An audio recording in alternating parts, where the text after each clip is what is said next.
વિદ્યાર્થી મિત્રો, Saraswati group of education દ્વારા આયોજિત ડીએલએસ સિસ્ટમમાં હું મનોજ પરમાર આપ સર્વે વિદ્યાર્થી મિત્રોનું હાર્દિક સ્વાગત કરું છું।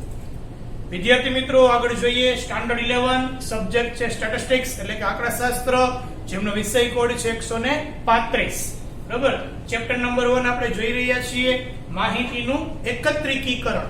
તો માહિતીનું એકત્રીકરણ જેની અંદર બે પ્રશ્ન આપણે કમ્પ્લીટ કરી ચૂક્યા છીએ વિદ્યાર્થી મિત્રો। હવે જોઈએ ક્વેશ્ચન નંબર 3, સંખ્યાત્મક માહિતી અને ગુણાત્મક માહિતી સમજાવો। પેજ નંબર 3 ઉપર વિદ્યાર્થી મિત્રો તમને આપેલી છે એની ડિટેલ્સ તમારે ટેક્સ્ટ બુક માંથી જ ડિટેલ્સ છે એ લખવાની રહેશે। અહીંયા સમજૂતી માટે મેં પોઈન્ટ પાડી અને તમને માહિતી આપેલી છે। તો ચાલો જોઈએ સંખ્યાત્મક માહિતી અને ગુણાત્મક માહિતી। બરાબર, તો એનો અર્થ અને તફાવત કઈ રીતના પડે છે બંને વચ્ચે પોઈન્ટ દ્વારા આપણે દર્શાવીશું। આંકડાશાસ્ત્રમાં અભ્યાસ હેઠળ આવતા એકમોના સમૂહને સમષ્ટિ કહેવાય છે, મીન્સ પોપ્યુલેશન। બરાબર, સમષ્ટિ તરીકે ઓળખવામાં આવે છે। ફરીથી, આંકડાશાસ્ત્રમાં અભ્યાસ હેઠળ આવતા એકમોના સમૂહને સમષ્ટિ એટલે કે પોપ્યુલેશન કહેવામાં આવે છે। દાખલા તરીકે આપણે ફેક્ટરીનું ઉદાહરણમાં આપેલું છે કે કોઈ એક ફેક્ટરીમાં ધારો કે 700 કામદારો કાર્યરત છે, મીન્સ કામ કરી રહ્યા છે, તો ફેક્ટરીમાં કામ કરતા જે 700 કર્મચારી છે એ કામદારોની શું થઈ કહેવાય? સમષ્ટિ થઈ કહેવાય કે કુલ સંખ્યા કેટલી છે તો કે 700। બરાબર, તો આ થઈ સમષ્ટિ। ફરીથી, આંકડાશાસ્ત્રમાં અભ્યાસ હેઠળ આવતા જે કંઈ અભ્યાસ કરવામાં આવશે એ અભ્યાસ હેઠળ આવતા એકમોના સમૂહને સમષ્ટિ એટલે કે પોપ્યુલેશન કહેવાય। દાખલા તરીકે કોઈ એક ફેક્ટરીમાં કામ કરતા કામદારો, તો એ સમષ્ટિ છે। સમષ્ટિના એકમોની કુલ સંખ્યાને સમષ્ટિનું કદ કહેવાય છે। વિદ્યાર્થી મિત્રો, સમષ્ટિનું કદ એટલે શું? જો આ બધા એક માર્કના પ્રશ્નો છે, વીએસક્યુ ની અંદર પૂછી શકે છે કે સમષ્ટિનું કદ એટલે શું, તો એક જ લાઈનમાં એનો આન્સર આવશે। સમષ્ટિના એકમોની કુલ સંખ્યાને સમષ્ટિનું કદ કહેવાય છે, તો એ સમષ્ટિનું કદ છે એમ આપણે કહી શકીએ। ઉદાહરણ આજ લઈએ, દાખલા તરીકે મેં કીધું એમ કે એક ફેક્ટરીમાં 700 કર્મચારીઓ કામ કરે છે, તો આ 700 કામદારો એને કહેશું સમષ્ટિનું કદ। સમષ્ટિનું કદ, તો આ સમષ્ટિના કદ તરીકે ઓળખાય છે। આગળ, સમષ્ટિની કુલ સંખ્યા n જો શાંત હોય, શાંત એટલે ગણી શકાય એવી, શાંત હોય તો તેને શાંત સમષ્ટિ કહે છે। હજી બીજી આવે અનંત સમષ્ટિ, જો ગણી શકાય એમ ન હોય તો એ અનંત સમષ્ટિ કહેવાય છે। બરાબર, દાખલા તરીકે માનવ શરીરમાં રહેલા રક્ત કણો તો ગણી શકાય નહીં, ઝડપથી એમાં વધારો ઘટાડો થતો હોય। જોકે હવે તો એવી આધુનિક ટેકનોલોજી આવી ગઈ છે, રક્તકણોની સંખ્યા ખબર પડે કે ઘટે તો બીમારી આવે આપણને ખબર છે। ઓકે, તો સમષ્ટિના એકમોની કુલ સંખ્યા જો શાંત હોય એટલે કે n એ શાંત હોય, કેપિટલ n ને સમષ્ટિ તરીકે આપણે ઓળખાવીશું, સ્મોલ n એ નિદર્શ છે જેની ચર્ચા આગળ આવે છે। તો સમષ્ટિની કુલ સંખ્યા n શાંત હોય તો તેને શાંત સમષ્ટિ કહેવાય છે। બરાબર, તો આ શાંત સમષ્ટિ તરીકે આપણે એને ઓળખાવીશું। આગળ જોઈએ, સમષ્ટિમાંથી કોઈ ચોક્કસ પદ્ધતિ વડે પસંદ કરેલા એકમોના સમૂહને નિદર્શ કહેવામાં આવે છે। નિદર્શ એટલે શું વિદ્યાર્થી મિત્રો? તો જો તમે ટેક્સ્ટ બુક ની અંદર પણ સમષ્ટિ અને નિદર્શ તમને આપ્યું છે, ટેબ્લેટ્સ આપી છે, બરાબર, દવા આપી છે, ચિત્ર છે કે ભાઈ સમષ્ટિ એટલે તો કે ભાઈ જથ્થો આખો મોટો, એમાંથી યાદચ્છિક રીતે કોઈ પણ રીતે અમુક પસંદ કરવામાં આવે તો એ શું થયું? નિદર્શ થયો કહેવાય। એટલે જેવો લખ્યું છે કે સમષ્ટિમાંથી કોઈ ચોક્કસ પદ્ધતિ વડે પસંદ કરેલ એકમોના સમૂહને નિદર્શ કહેવામાં આવે છે। ફરીથી, સમષ્ટિમાંથી કોઈ ચોક્કસ પદ્ધતિ વડે, એની ચોક્કસ પદ્ધતિ છે એમનેમ નહીં, બરાબર, તો એ ચોક્કસ પદ્ધતિ વડે પસંદ કરેલા એકમોના સમૂહને નિદર્શ કહેવામાં આવે છે। અને આ નિદર્શના કુલ એકમોની સંખ્યા જેને સ્મોલ n થી આપણે ઓળખાવીશું, આ નિદર્શના કુલ એકમોની સંખ્યા n ને નિદર્શનું કદ કહે છે। શું કહેવાય છે? નિદર્શનું કદ. તો નિદર્શના કદ તરીકે આને ઓળખવામાં આવે છે. બરોબર. તો આ તે સમષ્ટિ અને નિદર્શની વાત. હવે આગળ સમષ્ટિ કે નિદર્શના બધા જ એકમોના તપાસનું આયોજન કરવામાં આવે અને આવી તપાસ દ્વારા એકત્રિત થતા જે પરિણામોનો સમૂહ છે એ સમૂહને માહિતી કહેવામાં આવે છે. માહિતી એટલે શું એવો પ્રશ્ન પૂછાય વિદ્યાર્થી મિત્રો. તો આ તમારે વ્યાખ્યા લખવાની થાય કે સમષ્ટિ કે નિદર્શના કા સમષ્ટિના બધા એકમ કા નિદર્શના બધા જ એકમોના તપાસનું આયોજન કરવામાં આવે. આ જે એકમો છે એની તપાસ થાય. સમષ્ટિ કે નિદર્શના બધા જ એકમોના તપાસનું આયોજન કરવામાં આવે. આવી તપાસ દ્વારા એકત્રિત થતા પરિણામોના સમૂહને શું કહેવાય છે? માહિતી કહેવામાં આવે છે. તો એને માહિતી તરીકે આપણે ઓળખાવીશું. સમષ્ટિ નિદર્શના લક્ષણને ચલ લક્ષણ કહેવાય છે. સમષ્ટિ કે નિદર્શનું જે લક્ષણ છે તો એ લક્ષણને આપણે શું કહેશું? ચલ લક્ષણ તરીકે ઓળખાવીશું. અને આ ચલ લક્ષણ મુખ્યત્વે બે પ્રકારના છે. એક ગુણાત્મક ચલ લક્ષણ અને એક સંખ્યાત્મક ચલ લક્ષણ. તો એની ચર્ચા કરવાની છે. ચાલો જોઈએ. જે ચલ લક્ષણ અસંખ્યાત્મક હોય, એટલે કે જે ચલ લક્ષણ છે એ સંખ્યાત્મક ન હોય, સંખ્યામાં માપી શકાય એમ ન હોય, તો તેને ગુણાત્મક ચલ કહેવાય. કેવો ચલ કહેવાય? ગુણાત્મક ચલ કહેવાય. અને આવા ગુણધર્મના અવલોકનોના સમૂહને ગુણાત્મક માહિતી કહેવાય. આવા ગુણધર્મના અવલોકનોના સમૂહને શું કહેવાય છે? ગુણાત્મક માહિતી. દાખલા તરીકે ભાઈ વિદ્યાર્થીઓનો આર્થિક દરજ્જો કેવો છે, બરોબર, તો આર્થિક રીતે કેટલા સદ્ધર છે, તો એ એક પ્રકારની ગુણધર્મ ઉપર આધારિત છે. લાગણી, પ્રેમ, હૂંફ, બરોબર. હાયર સેકન્ડરી કે અનુસ્નાતક લેવલે આપણે જોઈએ તો એની અંદર પણ દાખલા તમે શીખી ગયા છો, ચેપ્ટરમાં આપણે ચાલુ કર્યું હતું પહેલા એ. તો એ આપણે ખ્યાલ છે કે ભાઈ લગ્ન કરેલા હોય, બરોબર, અનુસ્નાતક લેવલે, માસ્ટર ડિગ્રી લેવલે, તો પરિણીત અને અપરિણીત, બરોબર, તો એ એક ગુણધર્મ થયો. તો એ ગુણધર્મ ઉપર આધારિત હોય તો એ માહિતીને ગુણાત્મક માહિતી તરીકે ઓળખવામાં આવે છે. પછી આગળ, જે ચલ લક્ષણ સંખ્યાત્મક હોય તો એને સંખ્યાત્મક ચલ કહેવાય છે. જે ચલ લક્ષણ વિદ્યાર્થી મિત્રો સંખ્યાત્મક હોય, બરોબર, સંખ્યામાં માપી શકાતું હોય તો એ સંખ્યાત્મક ચલ કહેવાય છે. આવા ચલના અવલોકનોના સમૂહને શું કહેવાય છે? સંખ્યાત્મક માહિતી કહેવાય છે. આવા ચલના અવલોકનોના સમૂહને સંખ્યાત્મક માહિતી કહેવામાં આવે છે. સંખ્યાત્મક માહિતી તરીકે એને ઓળખવામાં આવે છે. જુઓ વિદ્યાર્થી મિત્રો, એની અંદર લખ્યું છે, ઝડપથી છેલ્લો પેરેગ્રાફ આપણે લઈ છીએ. એમાં તો સંખ્યાત્મક માહિતીને ઇંગ્લિશમાં કહેવાય છે ક્વોન્ટિટેટિવ ડેટા અને ગુણાત્મક માહિતીને કહેવાય છે ક્વોલિટેટિવ ડેટા. ક્વોલિટી ઉપરથી ક્વોલિટેટિવ, બરોબર, અને ક્વોન્ટિટી ઉપરથી ક્વોન્ટિટેટિવ અહીંયા ડેટા તરીકે ઓળખવામાં આવે છે. અગાઉના ઉદાહરણમાં કામદારોની જાતિ, સ્ત્રી પુરુષ અથવા તો તેમનું શૈક્ષણિક સ્તરે વગેરે ગુણધર્મને લગતી માહિતી કેવી કહેવાશે? ગુણાત્મક માહિતી કહીશું.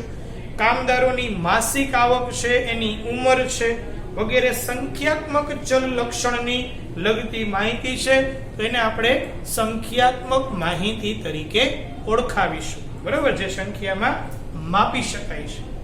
આમ આપણે કહી શકીએ કે ગુણાત્મક લક્ષણનું ફક્ત નિરીક્ષણ કરી શકાય છે. વિદ્યાર્થી મિત્રો, જે ગુણાત્મક લક્ષણ છે, ગુણાત્મક ચલ છે, એનું માત્ર નિરીક્ષણ કરી શકાય છે, પરંતુ તે કોઈ એક એકમ દ્વારા માપી શકાતું નથી. ગુણધર્મ માપવા માટેનો કોઈ એકમ નથી, બરાબર. આપણે કઈ ઉત્સાહ, તો એમનો કહીએ કે 5 કિલો ઉત્સાહ છે, કોઈ પણ, બરાબર, 5 લીટર કે 5 મીટર કે એનું માપ જ નથી. એટલે કોઈ એક એકમ દ્વારા માપી શકાતું નથી. જ્યારે સંખ્યાત્મક ચલને કોઈ એકમ દ્વારા માપી શકાય છે.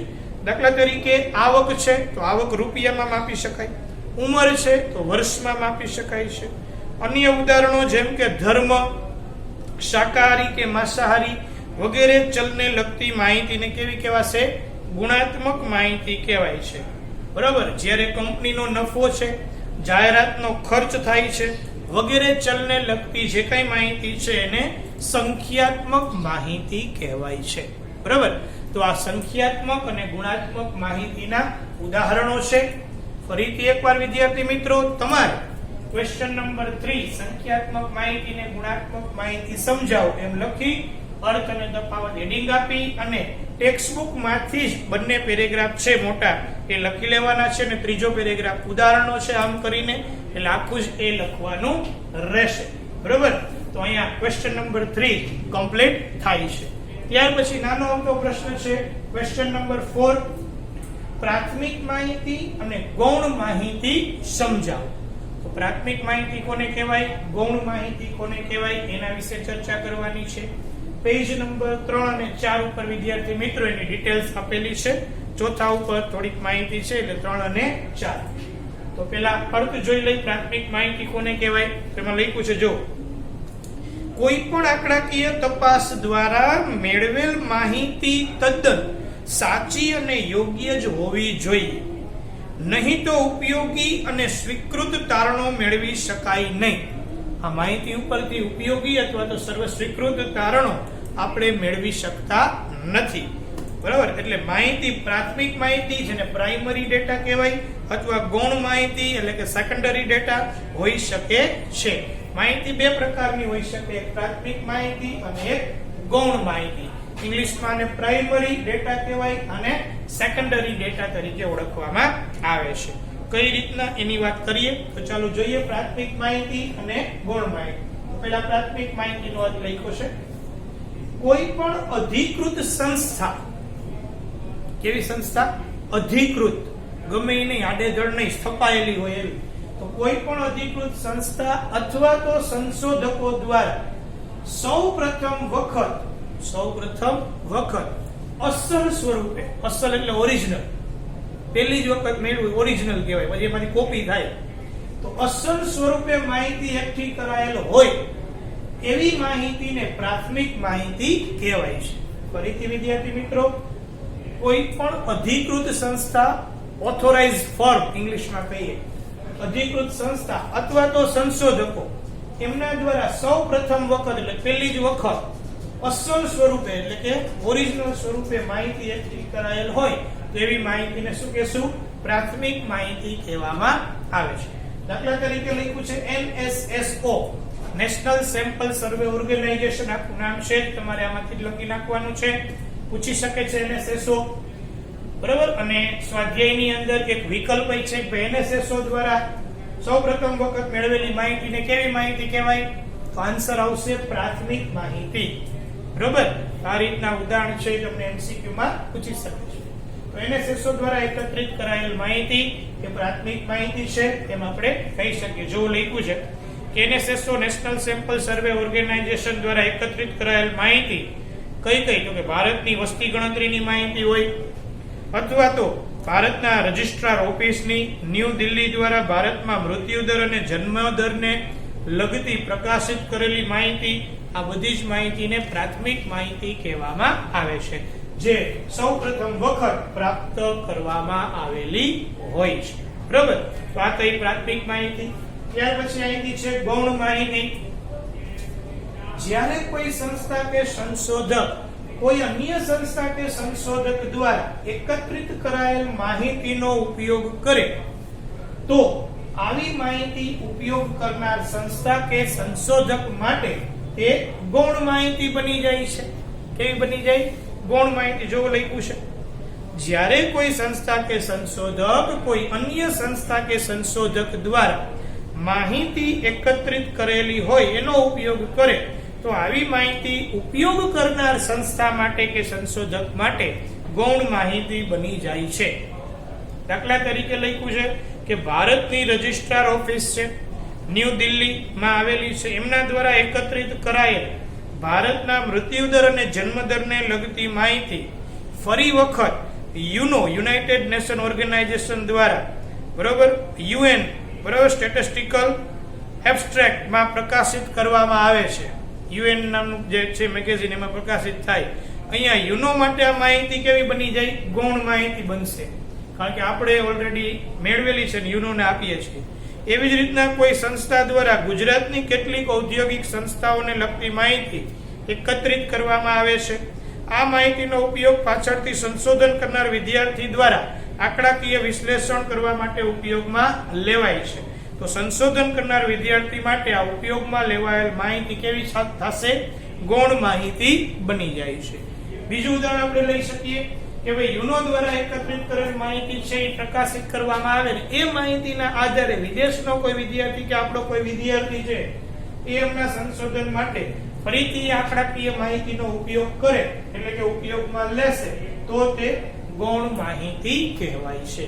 ટૂંકમાં પહેલી વખત શોધાયેલી માહિતીનો બીજી વખત તમે ઉપયોગ કરો કોઈ પણ સંશોધન કાર્ય માટે, તો એ માહિતીને કેવી કહેશું? ગૌણ માહિતી તરીકે ઓળખવામાં આવે છે. બરોબર, સેકન્ડરી ડેટા તરીકે ઓળખવામાં આવે છે. આ પ્રાઇમરી ડેટા, આ સેકન્ડરી ડેટા છે એમ આપણે કહી શકીએ છીએ. ઓકે વિદ્યાર્થી મિત્રો, તો ઝડપથી રિપીટ કરી લઈએ. ક્વેશ્ચન નંબર 3, સંખ્યાત્મક માહિતી અને ગુણાત્મક માહિતી સમજાવો. બરોબર, એમાં સૌપ્રથમ અર્થ અને તફાવત છે. તો તમારે અર્થ લખવાનો કે આંકડાશાસ્ત્રમાં અભ્યાસ હેઠળ આવતા એકમોના સમૂહને શું કહેવાય છે? સમષ્ટિ. પહેલા સમષ્ટિને નિદર્શ આપણે સમજવું પડશે. એ સમષ્ટિ પોપ્યુલેશન કહેવાય. દાખલા તરીકે ફેક્ટરીમાં કામ કરતા કર્મચારીઓ, બરાબર, મેં ટૂંકમાં લખ્યું છે, તમારે ટેક્સ્ટ બુકમાંથી જ આખું ઉદાહરણ વ્યવસ્થિત લખવાનું છે. સમષ્ટિના એકમોની કુલ સંખ્યાને શું કહેવાય? સમષ્ટિનું કદ કહેવાય છે.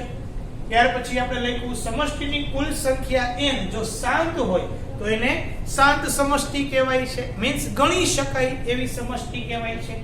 સમષ્ટિમાંથી કોઈ ચોક્કસ પદ્ધતિ વડે પસંદ કરેલ એકમોના સમૂહને શું કહેશું? નિદર્શ કહેવામાં આવે છે. આ નિદર્શના કુલ એકમોની સંખ્યા n ને શું કહેશું? નિદર્શનું કદ કહેશું. એટલે જુઓ વિદ્યાર્થી મિત્રો, સમષ્ટિને કેપિટલ N તરીકે ઓળખવામાં આવે છે, નિદર્શને સ્મોલ n વડે ઓળખવામાં આવે છે. એટલે આ પણ ખાસ યાદ રાખજો. બરાબર, દાખલામાં આનો ઉપયોગ તમારે આવશે. સમષ્ટિ કે નિદર્શના બધા જ એકમોના તપાસનું આયોજન કરવામાં આવે અને આવી તપાસ દ્વારા એકત્રિત થતા પરિણામોના સમૂહને શું કહેશું? માહિતી કહેવામાં આવે છે. તો આને માહિતી તરીકે આપણે ઓળખાવીશું. સમષ્ટિ નિદર્શના લક્ષણને શું કહેવાય છે? ચલ લક્ષણ કહેવાય છે. તો એ ચલ લક્ષણ આપણે કહીશું. આગળ, જે ચલ લક્ષણ અસંખ્યાત્મક હોય, એટલે કે જેને સંખ્યામાં ગણી શકાય એમ ન હોય, તો તેને ગુણાત્મક ચલ કહેવાય છે. બરાબર, એટલે કે આવા ગુણધર્મના અવલોકનોના સમૂહને શું કહેવાય છે? ગુણાત્મક માહિતી કહેવાય છે. જે ચલ લક્ષણ સંખ્યાત્મક હોય એને સંખ્યાત્મક ચલ કહેવાય છે અને આવા ચલના અવલોકનોના સમૂહને સંખ્યાત્મક માહિતી કહેવામાં આવે છે. તો આ ગુણાત્મક અને સંખ્યાત્મક માહિતી.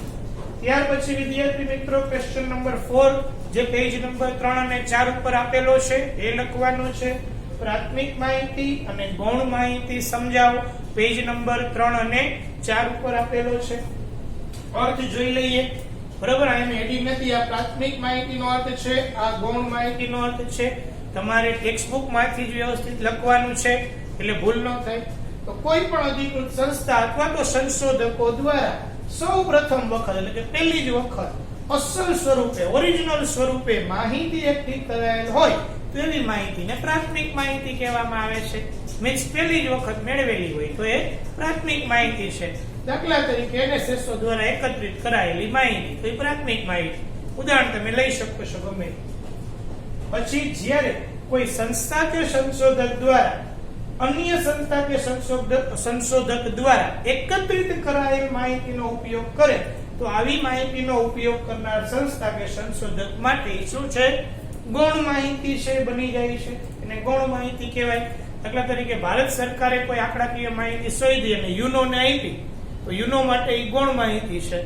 અચ્છા, યુનો દ્વારા આંકડાકીય માહિતી બહાર પાડવામાં આવે, યુનાઇટેડ નેશન ઓર્ગેનાઇઝેશન, અને એ વિદેશના કોઈ વિદ્યાર્થી કે આપણા વિદ્યાર્થીઓ છે એના આધારે કોઈ સંશોધન કરે, એના ઉપર એનો પ્રયોગ કરીને, મીન્સ એ આંકડાની માહિતીનો ઉપયોગ કરીને તો એના માટે એ માહિતી કેવી થઈ જશે? ગૌણ માહિતી થઈ જશે. ઓકે વિદ્યાર્થી મિત્રો, તો આ થયું રીકેપ. ઝડપથી આ બંને વિશે આપણે ચર્ચા કરી ચૂક્યા છીએ. તમારે ટેક્સ્ટ બુક માંથી જ બંને પ્રશ્નો વ્યવસ્થિત રીતે લખી લેવાના રહેશે. આજના હોમવર્ક ની અંદર પણ તમારે આ બે પ્રશ્ન વ્યવસ્થિત રીતે લખવાના રહેશે. Thank you very much for watching this video.